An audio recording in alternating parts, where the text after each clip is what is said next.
Hi and welcome to another video from me, Christopher at DBG. So in today's video we're looking at this awesome Stronghold kit from Tabletop Scenics. Keep watching the video, we're going to see how we got from this, or got to this, from unboxing. More to come, hope you enjoy.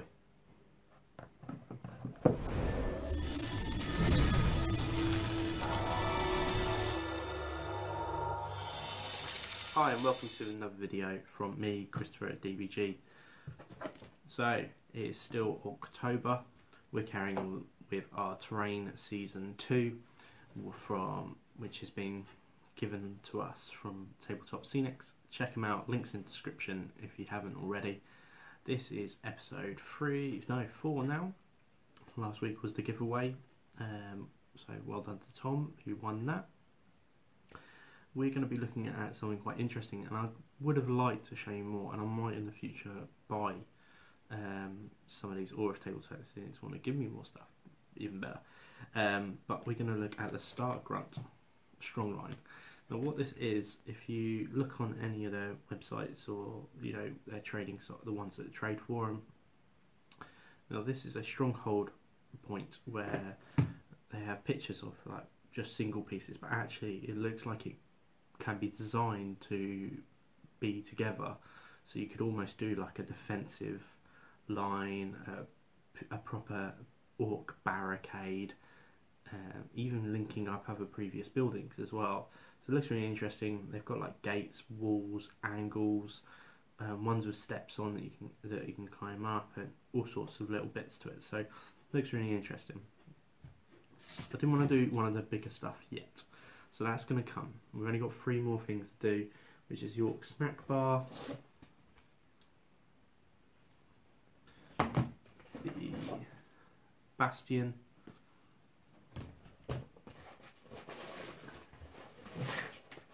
and the custom workshop. So this is they all go up in slightly a bit more difficulty. So this is still difficulty 3. So estimated time, I reckon it could probably take about 2-3 hours, but you probably need some drying time on there as well, especially when you've got the shell done. So let's unwrap it, let's see what's actually in there, and let's go from there.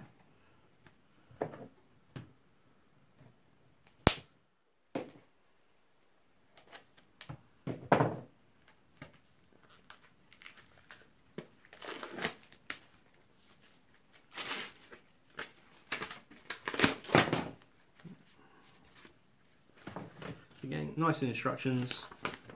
Now, funny enough, actually this is difficulty 2, so even easier. It's easier than what we've built so far. Now, Tabletop Scenics watched our last video and commented on the Ork quarters about some of the instructions were wrong, they were mislabeled. They're going to rectify this, and it was just their first production of them all. So, do you know what? There wasn't a problem with it. It's easy to find. You just look for the MDF bits and just find it accordingly. But actually, to the fact that they watched my video, which is amazing, the fact they responded as well and sent me a Facebook message saying, really good review and really appreciate you talking about it in depth. So, but what I really liked was the fact that they actually said they made a mistake, and it was a misprint, and they're looking at fixing this error and things like that. And I think that is great customer service, because they're responding to a product I have. So I think that's fantastic from them. So thumbs up to them more so than what they've done. So let's look at these sections. So if you've not seen any of the previous videos, check out the can't remember what it's called now, playlist. It's got all the scenery in. But to go over the basics, they're all labelled A to whatever, A to F, A, B, C, etc. And they're all numbered as well, numbered parts. Now, bear in mind that just because it's number 1 doesn't necessarily mean it goes in order of what you build. So the instructions might say, look, you need A2 and C51. For example, so you need to keep your sprues together all the way through the build. Just keep looking and keep checking. So we have A, nice and simple, loads of components on there, Highest number on there is 40. B. And this is what I mean about the numbers not always being in sync, but there's no wrong with that. It's just instructions of where you're going is what you've got to look at. And the highest number on there is 30. Then we have C. It's simple, and that you can see that's starting to add to the layer of detail on there as well. Little grates and stuff like there in the bottom right, which is quite cool. Highest number on there I can see is 64 maybe. Yeah. Then we have D. Now this looks so cool because you've got a little bit of orc, bits of scenery, orc head and things like that in there. So hopefully these parts are going to be the leveling, the extra level detail when they create a 3D effect by adding layers of MDF rather than having it all on one piece. Then we have E, which I think is very similar. Now these parts, I didn't really have to explain these parts. Now they're not numbered, but all they are is just to add a little bit of extra in depth to the piece of scenery. So what I'm going to do is use some of these on here and use some of them on the previous scenery as well. Because you do get quite a lot, but some of them I use, some of them I don't. Depends on the shape and stuff. But all they are, you can see in the corners, is they've got little bolts and stuff. So imagine just on Ork, just going, do you know what? There's a gap there. There's some bolt of fire gone in through the holes. I'm not going to solder. I'm not going to patch up the whole work. I'm just going to slap a big bit of metal on it, or wood, or MDF, or anything you can find really. So it's quite cool in there. Then the last one is F. No idea what these are. They're getting really small bits of MDF stuff in there as well, and the number high up to there is 38. So I think there's 60 odd parts for this piece, which seems relatively small compared to what I just done at like over 100 and something, 120 on the quarters. But there was so much detail on there. I think it's still got it here actually. Ooh. There you go, that's what we built last time. All stable. And there was that's what I was explaining, like the patchwork. There's a gap in there. All comes along, goes, nah, not anymore. All stable. So even on, there's someone here. Just on the side there. So just see, just an extra layer, just go slap it on, loads of metal work on there. So I'm going to build the first couple of sections, see how it goes, and show you the results. Hope you enjoy, carry on watching. So the section we're on now is up to section 6, just finished that, and that's a little door, but I want to wait for it to dry completely solid, leave it overnight, because the next part is putting all the levels on there and adding all the more depth of MDF. The reason why I want it to dry because the more weight you put on, especially when it's wet, and I've been speed building as well, to be honest, it's taken me about 40 minutes to get to this stage for the purpose of the video really. I don't recommend that you do it that way. Dry fit a lot more than what I did, because I did make a little bit of some mistakes in here and there. But overall, it's a really good build, really well structured. This is where we're at the moment. So we've got to get a little bit of gap there. Ooh. That's what's going to happen. Got the edge in. We're done. And this side, you still see some wet PVA glue. You got the doorway in there as well. So that's adding the first stage of the layering. So you've got one behind, and then you're going to have the first layer, and then you've got another layer going on top, which has got the detail, which are all sort of the things on here. So adding all the vents, the scraps of metal they've added, and your little faces and stuff. Really looking forward to seeing them on the building. But if you're building this, let it dry. It's the only way that it's gonna survive you building the next layers up. Please blink and the videos carry on, but please comment and tell me what Ork buildings you're looking forward to I'm going to be building, or tell me what you thought of the previous buildings that I've already done as well. Be interesting to know that.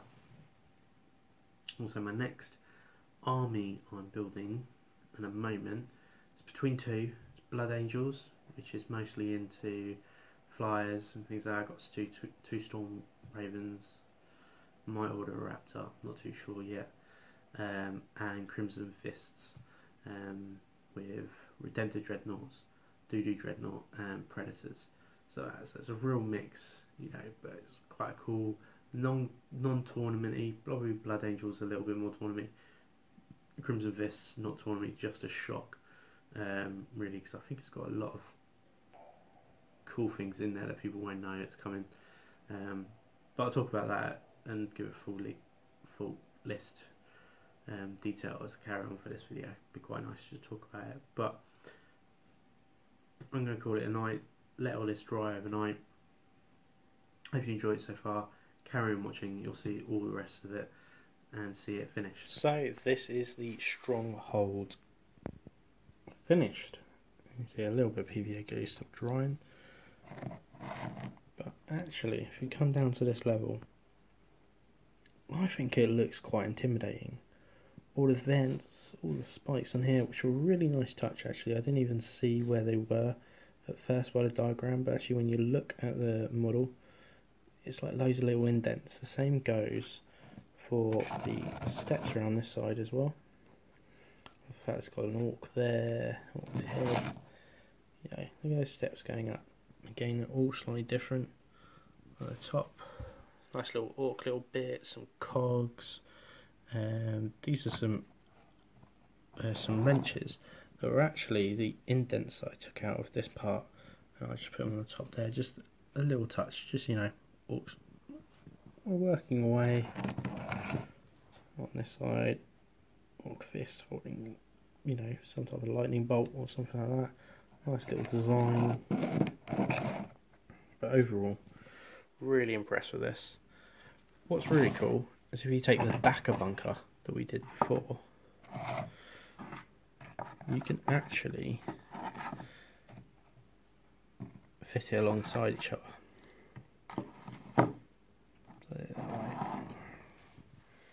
Something now we have a raised trench system. Now the Stronghold comes with loads of other type of parts as well. So you've got ones that are gate, ones that are angled at like 45 degrees. But this is just a little example of what you can get. And then look at the top, you know, that's really funky.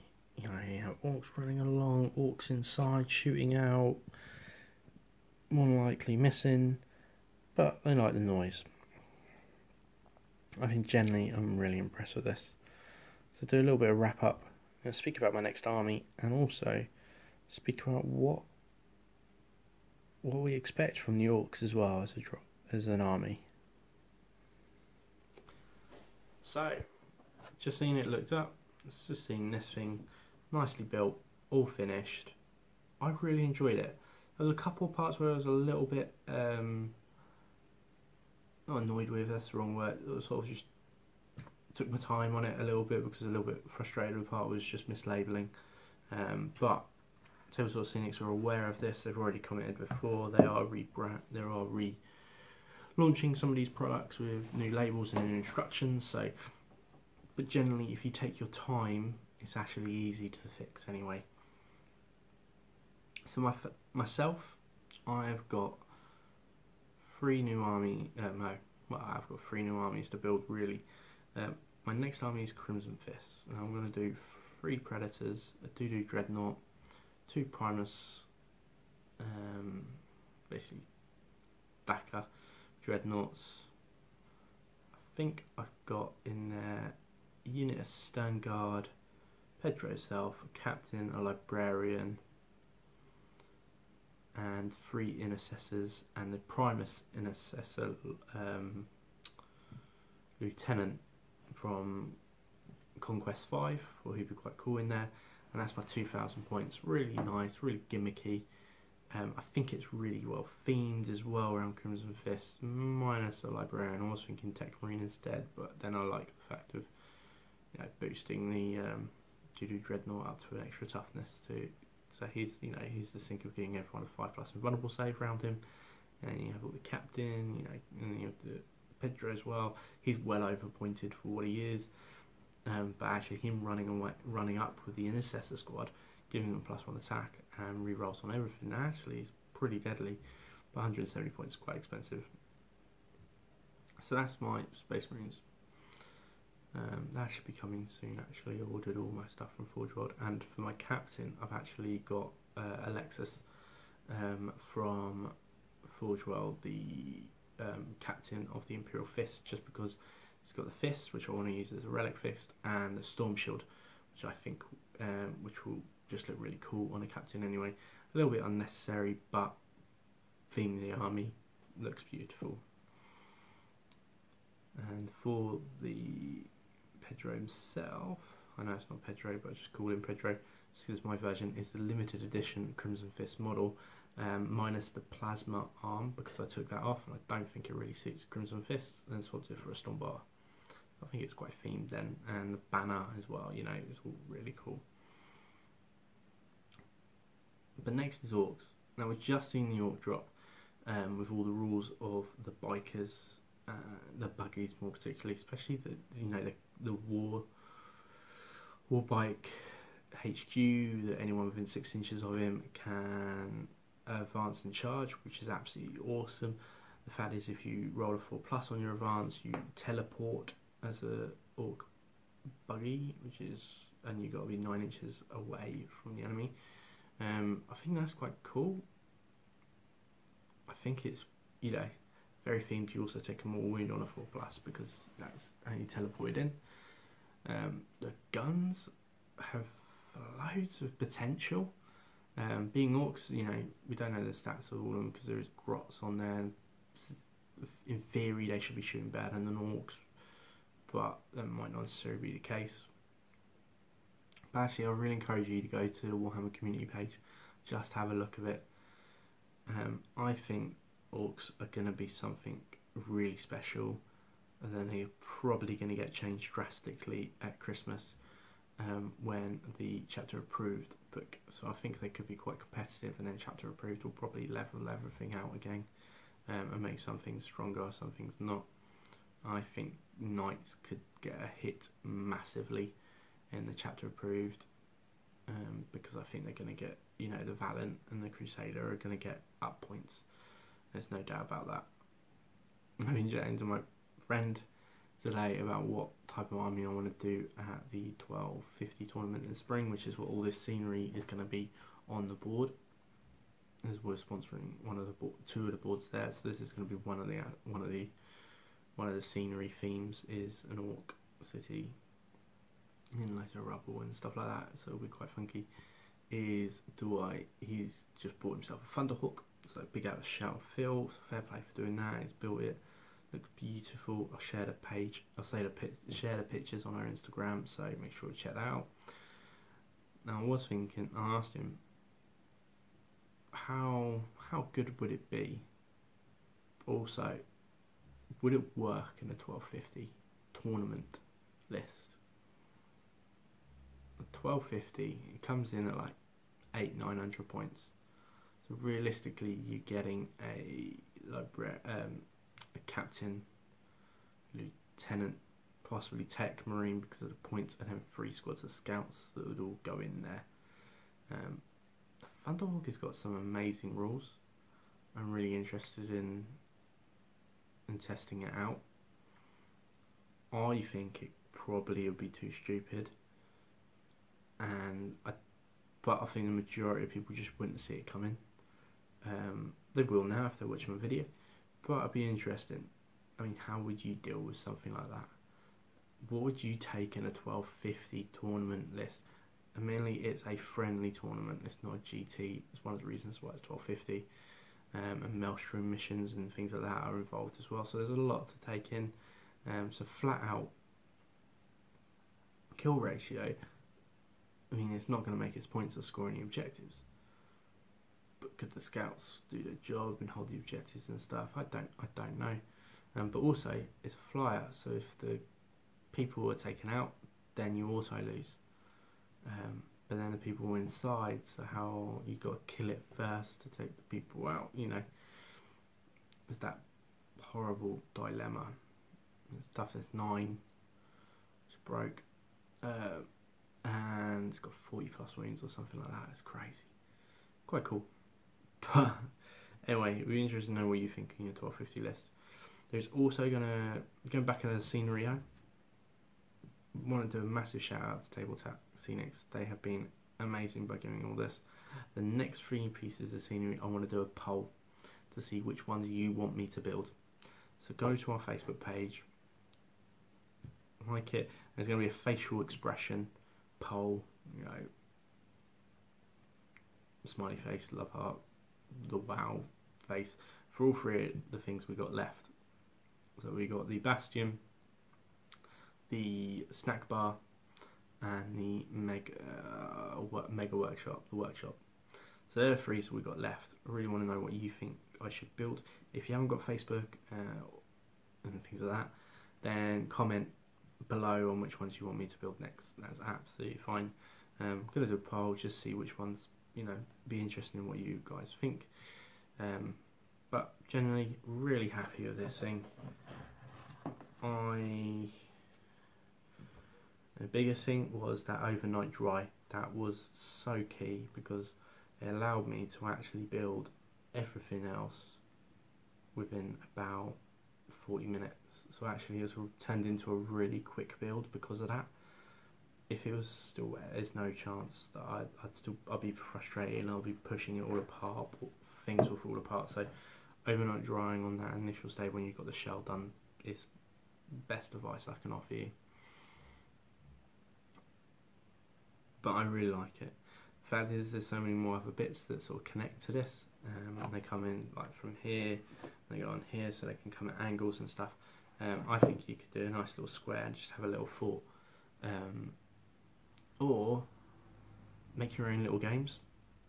So you know, you could get, in theory, 4 of these to make a box, in a sense. Or at least the ones with the angles and ones with gates and stuff. I mean, they're relatively cheap at under £10 from some of the stores in the UK. So,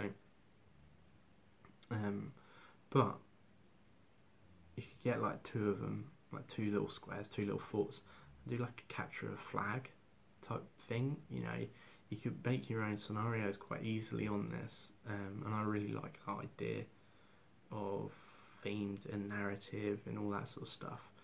And orcs also having those brutal games to decide who goes on a war. You know, they only want the strongest and the best, so they'll do a competition to kill the weak. You know, I can imagine that. So they'll do something like capture the flag from a fort and things like that. It'd be quite funky. But yeah. But generally, really happy with it. I hope you enjoyed this video. Check out our Facebook page, so you can do the poll to see what one's going to upload next.